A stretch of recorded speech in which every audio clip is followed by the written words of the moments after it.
आज हम DOL starter के सर्किट डायग्राम को समझेंगे कि जो डीओएल स्टार्टर है उसके कनेक्शन किस तरह से किए जाते हैं। तो सबसे पहले मैं आपको बता दूं कि जो डीओएल स्टार्टर है इसका use three phase induction motor को स्टार्ट करने के लिए और बंद करने के लिए किया जाता है। जो थ्री फेज इंडक्शन मोटर होती है उसको डीओएल स्टार्टर के द्वारा हम चालू करते हैं या बंद करते हैं। बाकी जो डीओएल स्टार्टर है न तो मोटर की डायरेक्शन को चेंज कर पाता है, यानी ये न मोटर को फॉरवर्ड और रिवर्स में घुमा पाता है, और न ही ये मोटर को स्टार या डेल्टा में चला पाता है। मोटर जिस कंडीशन में होती है ये उसी कंडीशन में उसको चालू कर सकता है या बंद कर सकता है। तो समझते हैं कि ड्यूअल स्टार्टर में कौन कौन से कंपोनेंट लगाए जाते हैं और इसको किस तरह से एक दूसरे से कनेक्ट किया जाता है। तो सबसे पहले जो ड्यूअल स्टार्टर में लगाई जाती है वो होती है एमसीबी। ड्यूअल स्टार्टर का जो सबसे पहला कंपोनेंट है उसका नाम है एमसीबी। एमसीबी यानी miniature circuit breaker. Dual starter के लिए आपको एक 3 पोल की एमसीबी चाहिए, क्योंकि जो हमारी 3 फेज इंडक्शन मोटर होती है वो 3 फेज सप्लाई से चलती है, उसके लिए न्यूट्रल की कोई आवश्यकता नहीं होती। तो यहाँ पर आप 3 फेज की एमसीबी यानी 3 पोल वाली एमसीबी का यूज कर सकते हैं। जो 3 फेज की एमसीबी है इससे हम RYV यानी तीनों तारों को कनेक्ट कर देते हैं। इस एमसीबी से जो तार जाते हैं वो जाते हैं कॉन्टेक्टर के लिए। डीओएल स्टार्टर का जो दूसरा कंपोनेंट है उसका नाम होता है कॉन्टेक्टर।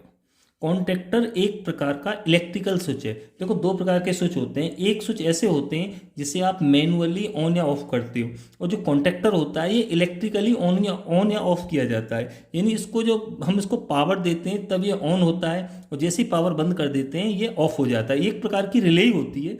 रिले और कॉन्टेक्टर में कोई ज़्यादा बड़ा डिफरेंस नहीं है।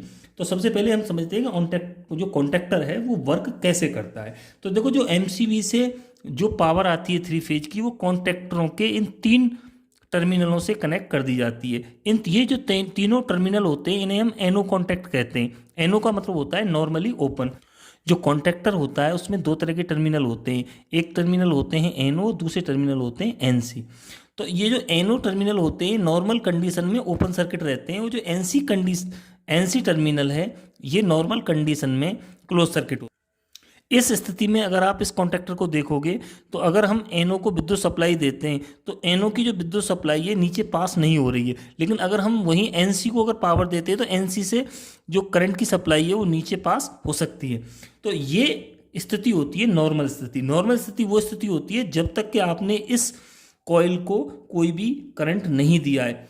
जैसे ही हम इस कॉइल को करंट देते हैं तो इस कॉइल में मैग्नेट पैदा होती है। ये जो मैग्नेट है ये लोहे की रॉड को अपनी तरफ आकर्षित करती है, यानी अपनी तरफ खींचती है।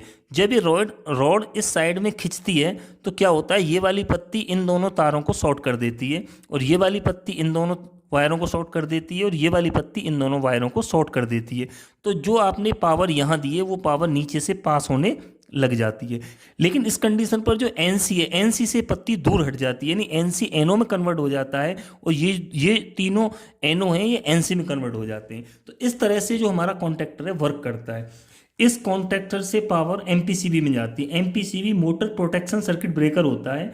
ये ओवरलोड रिले का काम करती है। जैसे ही मोटर पर अगर ज़्यादा लोड डाला जाता है तो जो एमपीसीबी है वो ट्रिप हो जाती है और मोटर को इलेक्ट्रिक सप्लाई से डिस्कनेक्ट कर देती है। तो यहाँ से जो पावर जाती है वो एमपीसीबी में जाती है, और एमपीसीबी से सीधी पावर मोटर के अंदर चली जाती है।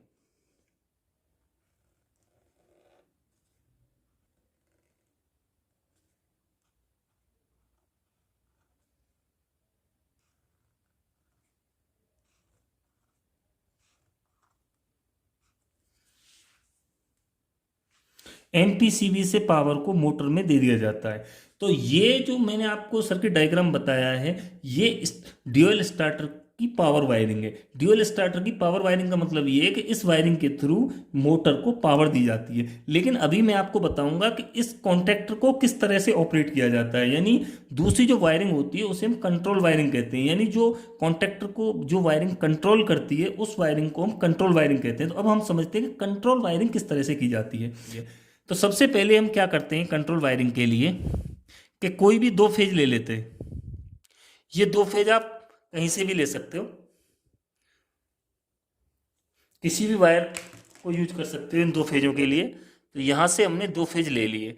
एक फेज हम डायरेक्ट जो कॉइल के एक सिरे में दे देते हैं। ये कॉइल के दो सिरे होते हैं, A1 और A2।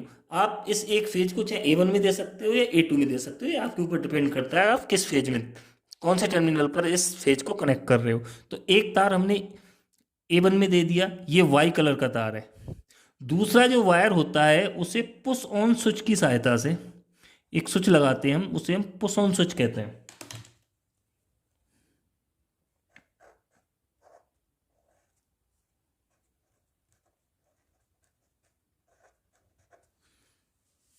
जो दूसरा तार है रेड कलर का, आप उसकी जगह ब्लू कलर का तार भी यूज कर सकते हो। तो जो दूसरा तार है उसे हम पुश ऑन स्विच के साथ कनेक्ट करके, और जो इस कॉइल का जो दूसरा सिरा है उस दूसरे सिरे से कनेक्ट कर देते हैं। अब इस कॉइल के एक सिरे को वाई वाले वायर से पावर मिल रही है और दूसरे वाले सिरे को आर वाले वायर से पावर मिल रही है। अब इस कॉइल के A2 सिरे को हम नीचे भी आर वाले वायर से कनेक्ट कर देते हैं। इसमें होता क्या है कि जैसे ही आपने पुश ऑन स्विच को प्रेस किया है तो इस कॉइल में करंट बहने लगता है, और करंट बहने से यहाँ पर मैग्नेट बनती है। मैग्नेट से ये जो लोहे की रॉड है इस तरफ अट्रैक्ट हो जाती है। इस तरफ जब रॉड खिंच के आ जाती है तो यहाँ नीचे की तरफ, यानी एनो, जो तीनों एनो कॉन्टैक्ट हैं, यहाँ से नीचे की तरफ पावर बहने लगती है, और ये पावर इस वायर के थ्रू और ये पुश ऑफ स्विच में होके वापस A2 वाले कॉन्टैक्ट में आ जाती है। अगर इस कंडीशन पर आप इस पुश ऑन स्विच को छोड़ भी देते हो तो यहाँ से ये सर्किट ओपन हो जाने के बाद बावजूद भी नीचे की तरफ से इसे करंट मिल रहा होता है। यानी इस कंडीशन पर जो आपका कॉन्टैक्टर है वो ऑन कंडीशन में ही रहता है, यानी रनिंग कंडीशन में ही रहता है। जब आप पुश ऑफ वाले स्विच को पुश करोगे तो पुश करने से क्या है, ये सर्किट ब्रेक हो जाता है। जैसे ही ये सर्किट ब्रेक होगा तो यहाँ पर कॉइल में मैग्नेट बनना बंद हो जाएगा। जैसे ही मैग्नेट बनना बंद हो जाएगा तो रॉड खिसक के पीछे की तरफ आ जाएगी, क्योंकि इस रॉड के पीछे एक स्प्रिंग लगी होती है जो इस रॉड को पीछे की तरफ खींच लेती है। तो यहाँ से सर्किट ब्रेक हो जाता है। जब यहाँ से सर्किट ब्रेक हो जाता है तो मोटर आपकी चलना बंद हो जाता है। ये जो पुश ऑफ वाला स्विच है वापस इस सर्किट को आपस में जोड़ भी दे तो भी ये मोटर स्टार्ट नहीं होगी। क्यों? कि अब नीचे की तरफ पावर नहीं आ रही है। नीचे की तरफ पावर नहीं आ रही है तो कॉइल अपने आप ऑपरेट नहीं होगी। तो इस तरह से जो ड्यूअल स्टार्टर है उसके हम कनेक्शन करते हैं, और इसी तरह से जो 3 फेज इंडक्शन मोटर है उसको ऑपरेट किया जाता है।